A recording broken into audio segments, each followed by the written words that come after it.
Salut à tous. Salut. L'année dernière, on a fait plusieurs vidéos en rapport avec l'univers du sommeil et ça vous avait énormément plu. On a fait un lit électrique. Je pense que c'est une des meilleures vidéos de l'année 2020. Ouais. C'était quoi, 2021 ou 2022? Ouais, c'est par là, quoi. C'était une des meilleures vidéos de cette année-là, d'accord. Voilà, exactement. Les deux vidéos cumulées font, je crois, pas loin de 300 000 vues, quelque chose comme ça. Et puis on a fabriqué un petit capteur, un petit réveil vibrant qui permettait de vous réveiller sans avoir à réveiller la personne qui est à côté de vous en le plaçant dans votre oreiller. Ces deux vidéos-là sont en lien dans la description. Et si vous vous souvenez bien, ces vidéos-là, elles étaient en partenariat avec Emma. Et comme vous avez aimé ces vidéos et que Emma a beaucoup aimé la collaboration, ils nous soutiennent encore aujourd'hui pour vous présenter un capteur de domotique qui va s'intégrer à l'univers du sommeil en mesurant votre présence dans le lit, sa température et l'humidité. Moi je vous le dis clairement, je suis quelqu'un qui fait des sueurs nocturnes, donc c'est pas très agréable, mais là on va pouvoir vérifier vraiment si on a une montée de la température du lit et non pas de la chambre, qui va vraiment permettre d'avoir des données qui sont hyper intéressantes pour la qualité de votre sommeil. Et puis même mieux que ça, on va pouvoir par exemple créer des notifications si je me mets dans mon lit et qu'il est supérieur à 22h30. Au bout de 30 minutes d'utilisation de mon téléphone portable, je reçois une grosse notification me disant « Stop, lâche le téléphone, là ça fait plus de 30 minutes, on arrête les rayons bleus, on part au dodo ou on se met à lire un bouquin. » Et oui, parce que c'est pas un simple détecteur de mouvement qui va vous dire si vous êtes dans votre chambre ou pas. Non, c'est vraiment un détecteur de présence. C'est un système qui va être au cœur de votre sommier et qui va dire ou non si vous êtes allongé. Donc on va vraiment pouvoir dire si vous mettez le pied en dehors du lit et qu'il est entre minuit et 8h du matin, et bah ça allume la lumière du couloir pour aller aux toilettes. Des choses comme ça. Bref, un projet super cool qu'on a hâte de vous présenter. C'est parti. On y va. Bon, on va parler un petit peu d'Emma avant. Emma, ce sont vraiment des experts du sommeil, ils ne font pas que des matelas, il y a aussi des oreillers, des draps, des cadres de lit, des sommiers, des matelas pour bébés, bref, tout ce qui touche à l'univers du sommeil. Et on est ravis parce que ça fait maintenant plus d'1 an qu'on utilise du coup la gamme Emma originale. C'est le matelas le plus vendu en France en 2020 et 2021. Et il est temps maintenant de se mettre sur la gamme Emma hybride. C'est super parce que c'est un petit upgrade. C'est toujours envoyé comme ça, enroulé, 100 jours satisfait ou remboursé. Le matelas hybride a été primé plus de 7 fois et maintenant le hybride V2, lui, a été élu meilleur matelas testé en France en 2023. De toute façon, sur l'intégralité des matelas Emma, vous aurez toujours une mousse à mémoire de forme et une couche Ergocell qui facilite la circulation de l'air, donc vous serez toujours au top du confort. Et donc si tout ce qu'on vient de vous dire vous intéresse, en ce moment c'est les Summer Sale chez Emma et avec le code qui s'affiche juste ici, Poulain10, vous avez le droit à 10% supplémentaire cumulable avec les offres qui sont disponibles pendant la Summer Sale. Et c'est valable jusqu'au 25 juillet à minuit. Franchement, vous auriez tort de vous en priver, foncez dans la description à la fin de cette vidéo, de toute façon on en reparlera et on se retrouve dans cette chambre parce qu'il va bien falloir l'installer ce capteur de sommeil. Et on l'installera avec le nouveau matelas hybride. Merci Emma, la suite de la vidéo. Alors, pour ceux qui ont l'habitude des tutos domotiques, avec Baptiste, on va utiliser un ESP32. Donc d'habitude, vous le savez, on utilise l'ESP8266. Ça, c'est la nouvelle version qui est plus puissante et qui aussi intègre le Bluetooth. La programmation est sensiblement la même, sauf qu'évidemment, les projets vont changer en fonction de si vous avez un ESP8266 ou un ESP32. Pour ceux qui ne voient pas du tout de quoi je parle et qui ne comprennent pas ce que j'ai entre les mains, en fait, ça, c'est une carte programmable. On va dire en fait que c'est une sorte de micro-ordinateur dans laquelle on va pouvoir loger des instructions et effectuer des actions. Par exemple, ici, on va pouvoir relier un capteur d'humidité, on va pouvoir récupérer ces informations-là dans notre domotique, mais on pourra aussi relier un relais pour pouvoir peut-être plus tard contrôler une prise. Concrètement, ces cartes-là, elles ne servent pas qu'à la domotique, vous pouvez faire plein de choses avec, vous pouvez carrément en faire des routeurs Wi-Fi, et vous avez tous les liens dans la description menant à une vidéo qu'on avait fait avec Baptiste, vous montrant tout le potentiel de ces petites cartes-là. Donc n'hésitez pas à aller vous renseigner sur les précédents domotiques et sur cette vidéo-là pour comprendre un petit peu ce qu'on va faire juste ici. Pour mesurer la température et l'humidité, ce qu'on va faire, c'est qu'on va utiliser un petit capteur comme ça s'appelle un DHT22, qui permet de combiner les deux valeurs. Et c'est hyper répandu, c'est même cette même puce qu'on peut trouver dans des applications grand public. Enfin, pour mesurer la présence, on va utiliser un FSR, c'est un capteur de force qui va détecter et mesurer la pression qu'on lui implique. Maintenant, peut-être que vous le savez, à l'atelier, on utilise Home Assistant. Et donc, il existe un projet qui est hyper répandu qui s'appelle ESP Home. Il y a déjà Abrèche qui a fait plusieurs vidéos sur l'intégration des modules ESP32 avec ESP Home dans une solution domotique comme Home Assistant. Mais nous, on s'est dit qu'on allait vous proposer quelque chose de différent, une solution qui peut s'intégrer à la fois dans votre univers de domotique avec Home Assistant, donc là, il faut quand même avoir déjà une centrale et être déjà équipé avec cette solution, ou alors un système entièrement indépendant qui peut se connecter à un système qu'on a tous dans le creux de notre main, un téléphone. On va en fait utiliser un projet qui se base sur HomeKit, c'est la technologie d'Apple, et donc qui va permettre d'être directement intégré avec l'application maison du téléphone, et ça, c'est une solution qui ne nécessite pas de box de domotique. Comme Home Assistant est compatible avec les périphériques conçus pour la solution d'Apple, on pourra intégrer ces capteurs de manière plus intelligente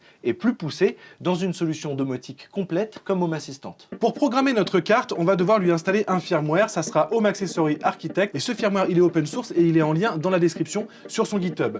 On va se rendre dans le wiki juste ici, cliquez sur installation juste là et on va récupérer les informations d'installation et le dernier firmware en se rendant sur ce lien là, Official HAA Repo. On va cliquer sur la version Full HAA Boot ESP32 puisque c'est un ESP32 qu'on a, l'enregistrer sur l'ordinateur et maintenant on a notre fichier bin qui est notre firmware à installer sur notre ESP. Et si vous voulez l'installer comme les frères Poulain, vous pouvez vous rendre sur espHome.io et l'installer directement depuis Chrome en envoyant les commandes et en le reliant à votre ordinateur. Pour ça, on va d'abord se connecter, donc je connecte ma petite carte en USB. Maintenant que je suis relié à mon ordinateur, je peux cliquer ici sur Connect et je vois CP2102 USB to UART Bridge Controller associé. Bon, comme pour toute programmation de carte, dans 99% des cas, ici, on a un port USB qui est converti en série et je me connecte en cliquant sur Connexion. Alors attention, parce qu'en fonction de la carte que vous allez acheter, il n'y a pas qu'un seul USB32. Vous pouvez les acheter sur AliExpress, sur Amazon, vous avez les liens en description, mais certaines cartes vont demander un driver, donc c'est à vous d'installer au préalable le driver sur votre ordinateur. La suite des événements, c'est maintenant d'installer notre firmware sur notre ESP32. Et pour ça, on va cliquer sur Install, choisir le fichier qu'on a téléchargé au préalable, hop, ouvrir, et ensuite je clique sur Install. Et normalement, si tout se passe bien, j'ai Connecting, il va flasher la mémoire, l'installer correctement, et je vous laisse avec Artus. Évidemment, c'est pas parce que maintenant on a notre firmware sur la carte que il est programmé pour y accueillir les divers capteurs qu'on veut installer et surtout pour se connecter à notre réseau Wi-Fi pour pouvoir transmettre les informations à notre domotique. Donc pour ça, il va falloir qu'on se connecte à la carte pour lui renseigner les informations de notre Wi-Fi. Heureusement, là sur l'ordinateur, j'ai une carte Wi-Fi, mais vous pouvez aussi le faire directement depuis votre téléphone si vous n'avez pas l'ordinateur qui se connecte à votre Wi-Fi. Donc on se retrouve sur le Wi-Fi de l'ordinateur et on va voir ici qu'on a HAA, donc Home Accessory Architect. Ce qu'on fait, c'est qu'on clique dessus et on se connecte. Donc on est connecté à notre Wi-Fi et on voit ici qu'il n'y a pas de connexion Internet et c'est parfaitement normal. On va suivre toujours les indications de l'onglet installation du GitHub et il va falloir se rendre sur cette adresse web. Donc on va dans notre navigateur internet et là on se retrouve sur une page web qui est donc en fait une page qui est gérée par le ESP32 et dans laquelle on va pouvoir rechercher les réseaux Wi-Fi alentour et on va pouvoir sélectionner notre réseau Wi-Fi et mettre le mot de passe. On enregistre les informations, on reçoit la confirmation que ça a bien été enregistré et là normalement l'ESP et le firmware vont s'initialiser et ça devrait prendre 5 à 10 minutes. Pour les plus experts d'entre vous, on peut se retrouver ici sur l'interface web pour regarder les logs et donc voir ce qui se passe à l'heure actuelle sur le ESP32. Donc là on remarque qu'il se connecte à GitHub et qu'il vient télécharger tout un tas de composants pour son fonctionnement. Là normalement après ces 10 minutes là le firmware est initialisé. Donc si on se retrouve encore une fois sur l'interface pour installer le firmware, on peut cliquer sur log et là on va voir qu'on a connecté au Wi-Fi et on a une adresse IP. Cette adresse IP là, c'est celle qui identifie le ESP32 sur votre réseau Wi-Fi. Donc c'est vraiment elle qui va être intéressante pour pouvoir se connecter et programmer la carte depuis le navigateur internet. Donc on la sélectionne, on la colle et on rajoute à la fin le port qui permet d'accéder à la page web 45 67. Encore une fois, tout est indiqué sur le wiki de la page GitHub qu'on vous met en lien dans la description. On se retrouve sur l'interface qui est légèrement différente que celle qu'on a vue tout à l'heure. On a beaucoup plus d'informations et surtout, on y accède depuis notre réseau Wi-Fi. Et c'est dans cet encart-là, dans le MEPLA script ou le MEPLHAA script, et c'est dans cet encart-là qu'on va pouvoir mettre le script qui va nous permettre de déclarer qu'est-ce qui est branché sur notre carte et quelles informations il doit renvoyer à notre domotique. Alors je vais pas vous le cacher, c'est pas super digeste, c'est relativement simple, mais par contre il faut vraiment mettre les mains dans le cambouis. Donc là, moi je vais vous montrer ce qu'on a fait avec Baptiste pour notre installation et ce que vous allez pouvoir mettre si vous voulez recopier notre projet. Mais globalement, grâce à ce système-là, si vous vous penchez un petit peu plus sur la configuration, vous allez pouvoir faire encore plus de choses pour intégrer des capteurs HomeKit dans votre domotique. Le script qui décrit l'infrastructure de notre capteur, il est écrit en JSON. Donc c'est une manière codifiée d'afficher les données relatives à notre programme. Et donc là, on a absolument tout qui est indiqué pour avoir un capteur qui s'affiche comme détecteur d'humidité, détecteur de température et détecteur de présence dans HomeKit. Et comme je vous l'ai dit tout à l'heure, on va le renseigner ici. On voit qu'on a tout notre script qui est collé et on va pouvoir enregistrer. Le module va redémarrer et maintenant, théoriquement, on devrait avoir un capteur qui se présente dans HomeKit sur notre téléphone. Pour ça, je vais me rendre dans l'application maison et là où je me situe, cliquer sur le petit plus juste en haut et faire ajouter un accessoire. Lorsque je fais ça, j'ai la possibilité de scanner un QR code ou bien de me rendre ici dans plus d'options, retrouver le périphérique et en cliquant dessus, on me dit que c'est un accessoire non certifié. Alors ça c'est normal puisque même s'il est compatible HomeKit, il n'a pas été validé par Apple en amont comme un Work with Apple, c'est-à-dire un accessoire certifié. Donc je poursuis l'ajout, et là je rentre mon code de configuration, qui est renseigné dans le document GitHub dont on vous a parlé tout à l'heure, 0218 20 17. Je clique sur continuer, et normalement il va pouvoir effectuer la connexion au détecteur. À partir de là, j'ai les informations du détecteur qui apparaissent, les informations qui sont remontées par ce détecteur. Ce détecteur, je le rappelle, c'est un seul objet, un ESP32 sur lequel sont reliés d'autres composants. Et donc ça c'est détecté, puisque Artus l'a programmé auparavant. Je devrais avoir donc température, humidité et présence. Alors ces capteurs-là, vous pouvez le voir, ils renvoient des valeurs qui sont fausses, puisqu'il ne fait pas moins 99 degrés dans la pièce, et il n'y a pas 0% d'humidité. Et pourquoi? Eh bien c'est parce que pour l'instant, ces capteurs, ils sont uniquement virtuels. Il est temps maintenant de les relier de manière physique, de faire un petit peu d'électronique pour qu'ils renvoient des informations qui sont correctes. C'est parti. Alors notre capteur DHT22, si vous avez pris celui qui est en lien dans la description, il a 3 broches. Il a un plus, un out et un moins. Donc ce qu'on va faire, c'est qu'on va utiliser des petits connecteurs Dupont comme cela. On vient relier les 3 broches. Et donc le moins, on va le relier sur le SP32 à la broche GND. Le plus, on va le relier à la broche 3,3 volts. Et la broche signal, qui est indiquée comme out sur notre DHT22, on va le relier à la broche D23. Je vous le rappelle, cette broche-là, on l'avait renseignée dans notre script au niveau du firmware. Donc là, déjà, on a notre capteur d'humidité et température qui est relié. Ok, donc notre ESP32 a démarré. Et donc là, tout de suite, quand on se retrouve sur l'application maison d'Apple, et bah ce coup-là, on a les bonnes données. On voit qu'on a un taux d'humidité qui correspond à 38%. Si je souffle dessus, donc je souffle avec une haleine bien chaude et humide, on va voir qu'on a une montée en température, on est passé de 29,5 à 30,5 degrés, et l'humidité, là forcément, comme j'ai soufflé un souffle chaud et humide de ma bouche, on est monté à près de 90% d'humidité.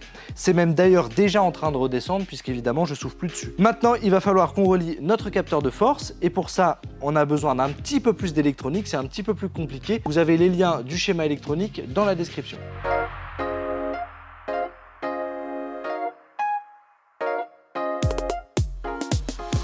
Donc là, tout est relié, je me mets sur la page du capteur de présence, et là, normalement, lorsque je viens plier ou presser le capteur, il détecte une présence, et forcément, si je le relâche, il n'y a plus de présence.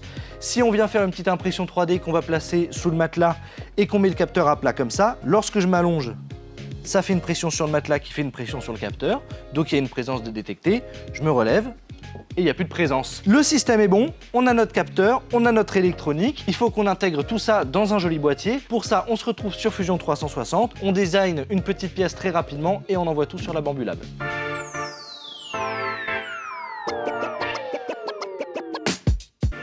Tiens, et pendant que ça imprime, Un petit message, n'oubliez surtout pas, like, abo, partage, on a besoin de vous, pouce en l'air d'ici la fin de la vidéo. et le petit commentaire. C'est magnifique.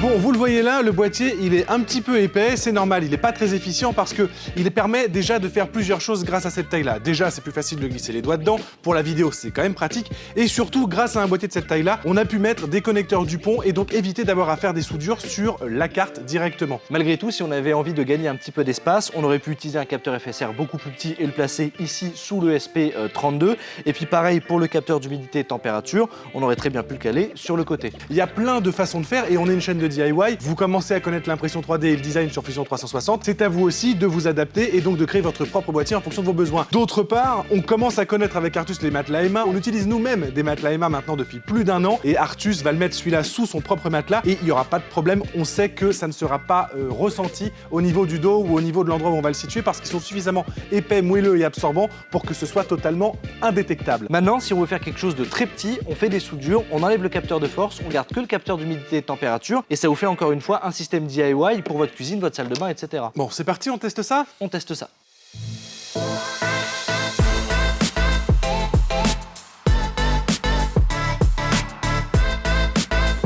Faites pas attention au petit cœur là, c'est lui là, il a une meuf et il est Saint-Valentin à fêter.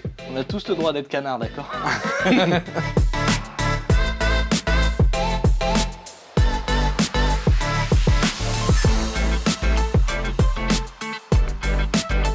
Comme d'habitude, le déballage du matelas sous vide, c'est super pratique, il se met directement dans le lit. La livraison et le retour sont gratuits et une nouvelle fois, on vous le répète, les liens promo sont dans la description. Maintenant, pour ceux qui avaient vu la vidéo de le réveil, on vous avait montré une carte ESP8266 avec la batterie intégrée. Mais en définitive, comme on va placer ça sous le matelas et qu'on a des prises pour la table de chevet juste à côté, et ben on va tout simplement le relier avec le câble micro USB et le glisser sous le sommier. Tac. Donc là, le capteur est sous le lit. En théorie, vu qu'on a déjà tout préprogrammé, il suffit de se rendre dans HomeKit et on aura directement les informations. Je vais dans la zone du capteur de présence et là on voit qu'il n'y a pas de présence de détectée. Alors je vais me mettre 2 oreillers. Oh, ça a été instantané. C'est vrai ? Oui, présence, oui. Donc là maintenant, ce qu'on va faire, c'est que comme on utilise le sommier qu'on avait construit en vidéo avec Baptiste, je vais relier en intégration native dans l'application la lumière au capteur de présence. Donc on va ici dans l'onglet automatisation et on va rajouter une automatisation. Et c'est pour ça que c'était important de bien configurer le firmware et le capteur de force en tant que détecteur. Là par exemple, on dit un détecteur signale quelque chose. Donc en l'occurrence une présence. Là ce qui nous intéresse, c'est la présence sur le lit. Là pour le test, comme il fait pas tout à fait nuit, on va dire n'importe quand, on va sur la page d'après et là on va pouvoir choisir une lumière. Donc par exemple, je vais choisir ma lumière de chevet, le contour du lit et la lumière d'à côté. On veut que quand il y a une présence détectée, ça éteigne toutes les lumières parce qu'à ce moment-là, ça veut dire qu'on va dans le lit. Donc maintenant, si Baptiste se lève... J'y vais là ? Ouais. Ok. Oh, trop bien. Et voilà, c'est impeccable. Comme on vous l'a dit en début de vidéo, ça pourrait être quand on est dans le lit, on lance un chrono et au bout de 30 minutes, ça envoie une notification en mode lâche ton téléphone, il est temps de lire un bouquin. Bon, maintenant, je vous avais dit dans le fichier de configuration, il était très peu digeste, mais en définitive, cette valeur-là là, que vous met Calypso au montage, ça correspond à la sensibilité entre 0 et 4095. Là, on est dans une configuration extrêmement sensible, si bien que si je retire le matelas, ça s'allume, et le fait simplement de reposer le matelas, ça s'éteint. Donc voilà, c'est avec cette valeur-là que vous allez pouvoir ajuster la sensibilité. Ce système-là, on vous l'a dit de nombreuses fois dans la vidéo, ce n'est pas qu'un simple capteur de présence. On a aussi des retours d'informations sur l'hygrométrie et la température. Et là, on voulait vous le montrer directement en intégration native avec Apple HomeKit. Mais comme c'est compatible avec Home Assistant, vous pourrez utiliser ce système-là sur Google Home ou Alexa, puisque Home Assistant sera votre centrale domotique. D'ailleurs, c'est aussi un point qui est très important parce que ça permet surtout de récupérer des courbes d'informations et donc de voir comment s'est déroulée votre nuit ou les dernières semaines. Et c'est comme ça que j'ai pu faire des corrélations entre la température et l'humidité du lit avec la température et l'humidité de la chambre de manière globale. Parce que j'ai un capteur de ce type dans mon sommier maintenant depuis quelques temps et j'ai pu remarquer que en définitive, s'il y avait une montée de température dans la chambre, ça se répercutait sur le lit, mais aussi de remarquer que sous le lit, comme il y a des tuyaux de radiateur qui passent, ce que j'avais pris pour des sueurs nocturnes, c'était en fait le sol qui se mettait à chauffer de manière très intense sous le matelas. Évidemment, je m'en rendais pas compte. Voilà le parfait exemple de ce capteur de sommeil et comment vraiment hacker entre guillemets votre sommeil et vous rendre compte de ce qui s'est passé sans que vous en ayez conscience grâce à ce petit dispositif. Et voilà, en tout cas, on espère vraiment que vous avez été intéressé par cette nouvelle manière d'aborder la création de capteurs domotiques en DIY. N'oubliez surtout pas de liker et de partager cette vidéo si elle vous a plu. Le pouce en l'air, c'est hyper important. Mettez votre petit commentaire, abonnez-vous à cette chaîne. N'oubliez pas d'être tous bienveillants les uns envers les autres. Merci à Emma. On vous embrasse. À la prochaine. Ciao, ciao. Ça peut être chambre Théo, cuisine, peu importe là où vous avez votre matelas. Un matelas dans la cuisine. Bah oui, c'est marrant.